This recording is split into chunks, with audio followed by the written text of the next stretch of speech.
If you're a Harry Potter fan, and let's face it, who isn't, then all of this should be very familiar. We're at number 4 Privet Drive, Harry's childhood home, as we prepare to go behind the scenes of Harry Potter and the Deathly Hallows.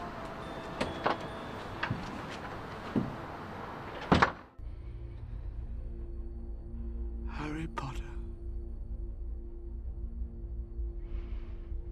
The boy who lived, come to die.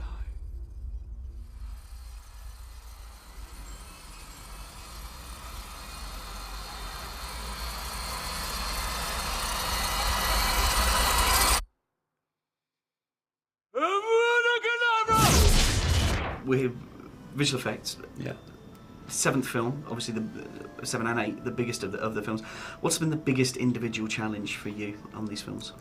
On all of these films, I mean, really it's maintaining the quality and trying to improve every time. I mean, that's always the challenge. I mean, every book gives you new challenges.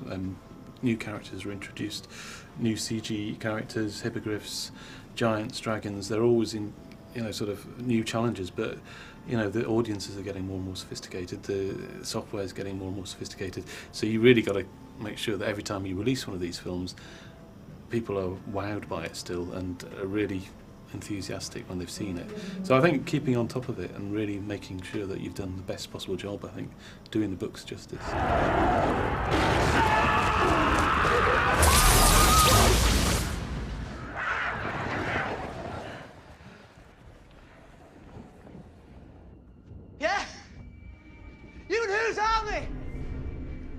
It takes an army of highly skilled professionals to bring a Harry Potter movie to the big screen. These guys behind me are currently putting the finishing touches to goblin masks, the staff of Gringotts. Anyway, we can't stay here for long, unfortunately. We've got to carry on our tour behind the scenes of Harry Potter and the Deathly Hallows. Could you just, first of all, just explain your role slightly on Deathly Hallows? Well, I'm the makeup effects supervisor, which means that I am turning human beings into things they're not. The normal makeup department, will make people look good, or old or all of that. What we're doing is we're making 3-dimensional changes to people's faces. So we take moulds of people's heads, we sculpt completely different characters that we produce as pieces that are then stuck back on the actor so that you can't tell what we've done, hopefully. So it's 3-dimensional sculptural effects work. And who do we have behind us? Well, these are Gringotts goblins. These are background heads. These are made of a very soft silicon, so they're all squidgy.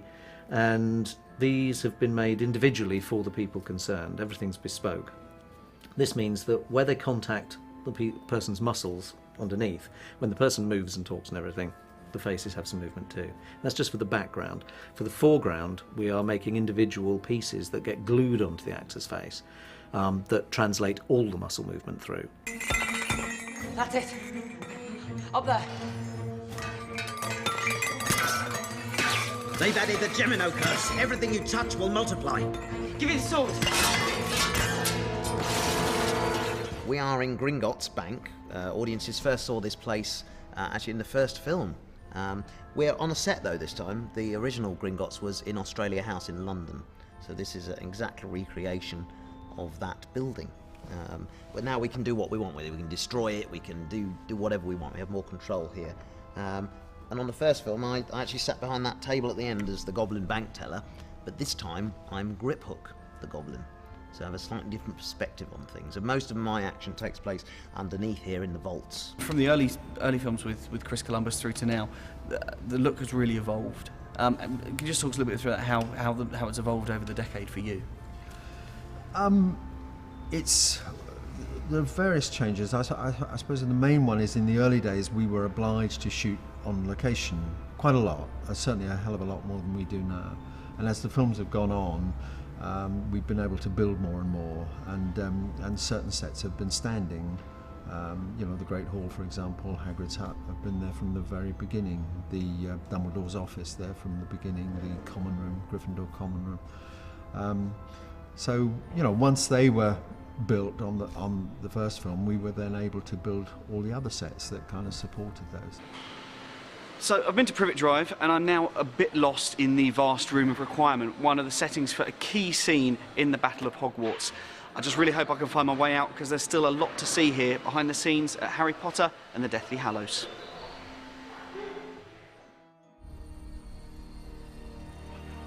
Well, well. What brings you here, Potter? I could ask you the same. How many have you worked on? I've worked on all of them. I've been here since the very beginning. Okay, so I assume sort of when as Joe wrote books as they came out, you sat there and you read through them. Were you then sort of sitting there reading, going, "Oh God, how does she expect me to do that?" Yes. I mean, a lot of the time we'd be halfway through a film and we knew there was a book coming out, and you couldn't wait to get your hands on it just to find out what was coming up in the next one.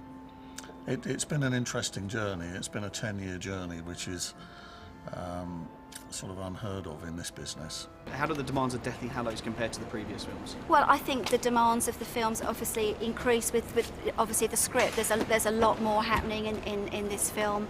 I don't know if you've read the books, but you know, there's a huge battle at the end of it. So there's a lot coming up.